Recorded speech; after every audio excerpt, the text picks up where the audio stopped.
I say you I back, Chris. Yeah, so I go to the Thailand to train with Sensei Sagat, and I have the Chuck Norris and the Bruce Lee suit, and Me too, I'm doing stuff. and the Sensei Seagull invite himself and eat all our lunch. They didn't have names on them, so it was fair game. I know gonna lose twice times, Chris Wiener. This time, did Chuck Norris teach me? He teach me how to what I do wrong. He teach me how to punch with his beard. It's not gonna be same fight. This time, I dance with my hands down and pretend you hurt me. No, Anderson! We said keep your hands up this time! You silly Sagat. Anyway, so I hope you have fun with your training in the USA of America with the baby man who beat GSP, and I see you at Santa time.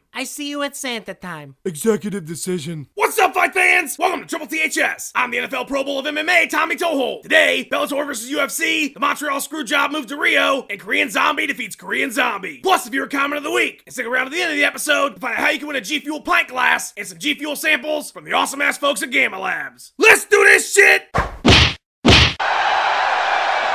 Everybody's got a price. After Tito and Paige's NWO turn last week, there's been a lot of buzz about Bellator v UFC, mostly created by Ortiz and Jackson, who based solely on how happy they are pretending to be, have been given PS4s made of platinum, Ferraris made of blowjobs, and the keys to their own Millennium Falcons. Practically every word out of their mouths is either love for Bjork or hate for Dana. But the grass is always greener in the other bong. And depending on which fighter works for what organization, you'll hear the same old love song with a different name. So I've decided to ask a neutral source. Somebody who's worked with both, but isn't invested in either being more successful than the other. The Dark Lord himself, MMA super agent Malki Kawa. Malki, you've dealt with both organizations. Give me your thoughts on UFC versus Bellator. Look, man, Bellator needs to be Pepsi. They need to start bottling soft drinks. No, they need to be like Pepsi. Pepsi knows they're not Coke, and they're fine with that shit. They want to be Pepsi. Bellator had a cool thing going. Free entertainment, growing up and coming talent, not hiring UFC scraps. Now they want me to pay $40-something to watch old guys fight when there's one win between them in the last 2 years. That's the main event? What the fuck does that say about your champions you're gonna put on the undercard? I'm not saying the UFC's better because they're bigger, but they got this shit figured out and they know who they are. When people confuse the thing you're doing for the name of a brand, you can't fucking compete with that. You ever hear some fucktard tell a girl he trains Bellator? UFC is Kleenex. It's the thing that it is, but it's also the name of the thing if you don't know what the thing is. Your local news anchor who's never even seen a commercial for MMA calls it Ultimate Fighting. Every category needs a number 2, but you don't see the CFL knocking down Roger Goodell's door, do you? Bellator. Be Bellator. You're not the UFC. Free Eddie Alvarez, fuck the world! Bill fucking Murray. The UFC headed to Rio on Saturday for a card filled to the brim with what the fuck and a bunch of names I can't pronounce. Uncle Creepy got his first win since Jade Bryce. The Joker subbed Neil Magny with the terror of his smile and a nasty triangle. Amanda Nunes sent Sheila Gaff to the island of Dr. Men face stomped. Tony Perosh did his best Ryan Jimmo impression. And the ghost of UFC's past took out Diddy Kong Watson. Which led us to the main event of UFC 157, where Machida took a wrestler to a decision that nobody can agree on. But the judges agree, and all three scored the contest 30-0. Fuck you, Machida. When asked for a comment about the decision, Mauricio Shogun Hua laughed maniacally, then gassed out about halfway through. Phil, what are you guys still doing in the cage? Lyoto keeps blocking the door. He says we're gonna fight with new judges that don't score 10-point rounds for a single takedown. I win all 3 hounds, Phil, okay? All 3 hounds.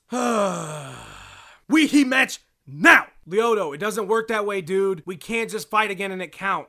Yes, it counts to me. Help me out, Tommy. Listen, Lyoto. Hadouken! For the 5th time, dude. You're not Ryu. That shit isn't real. Shoryuken! I'm just gonna use the other door. This is bullshit. Well, I mean, you have had your fair share of shitty decision wins yourself there, Lyoto. Yeah, that's true. Main event of the evening saw a man who does nothing but move forward and a man who does nothing but throw leg kicks do nothing that I just described. Going into round 4, champ and challenger left all their fucks on the stool behind them and shit started getting good. But the zombie just couldn't keep it together.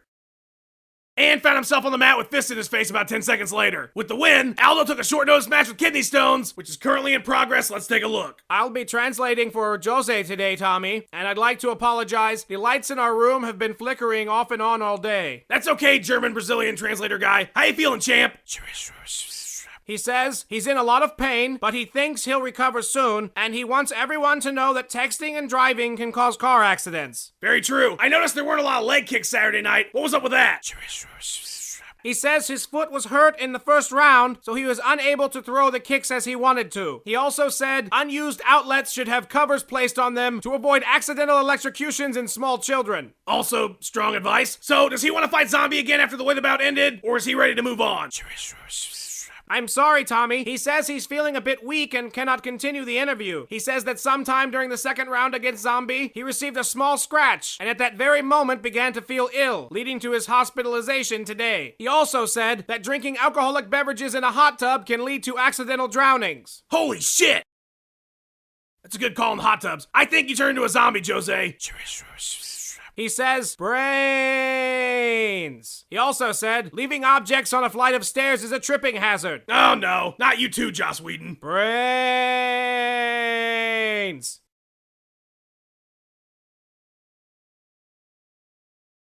Alright, my entire staff is dead, I've sold all my belongings, burned my house to the ground, and now it's time to round up the rest of the important people in MMA. Otherwise, what the fuck am I gonna watch during the zombie apocalypse? Okay, how the fuck did it already get to Stockton? Brains, Brains! brains, Brains! brains, Brains! brains, Brains! brains. Brains! George Romero Jiu-Jitsu? Ah, Nate, any shout-outs? Want to thank Brains for letting us eat him. Zombie Rousey, the Cast of Zombie Land, Rob Zombie, the song Zombie by Cranberries, Max Brooks, AMC, and Chicken Pot Pies. You actually had a theme going there till that last one. Ah, Dan, I am so sorry you got turned into a zombie. What are you talking about? I'm perfectly fine. Oh. Well, you are aging gracefully. Oh, not Chael, damn it! Listen, Tammy, if you think being a zombie is gonna stop me from being the most gangster thing on two legs, I strongly suggest you fire yourself from life because you absolutely suck. Zombie Chael is gonna make the body count on The Walking Dead look like an A-Team episode. My main focus from now on is 4 things. One of them is giving it to your girlfriend, the other 3 are brains. Now, if you'll excuse me, I'm gonna go infect a lion and then ride it into my new home, Dallas Stadium. Brains.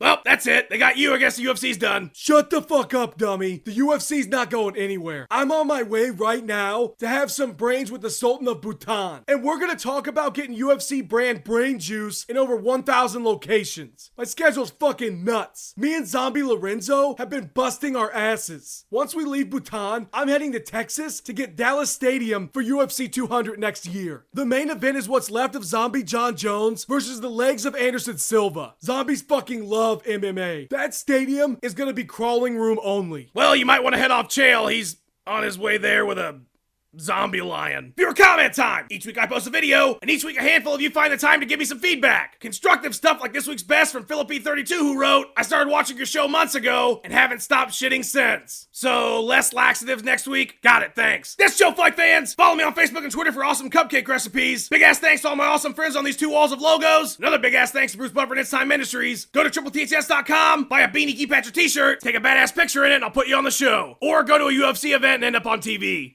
That works too. For a chance to win a G Fuel pint glass and G Fuel samples, go to @GamerLabs on Twitter and tell them #TTTHS sent me. Tune in next Wednesday. Conor McGregor's gonna teach me how to build a Raspberry Pi game console. For TTTHS, I'm Tommy Toehold, and it's gone.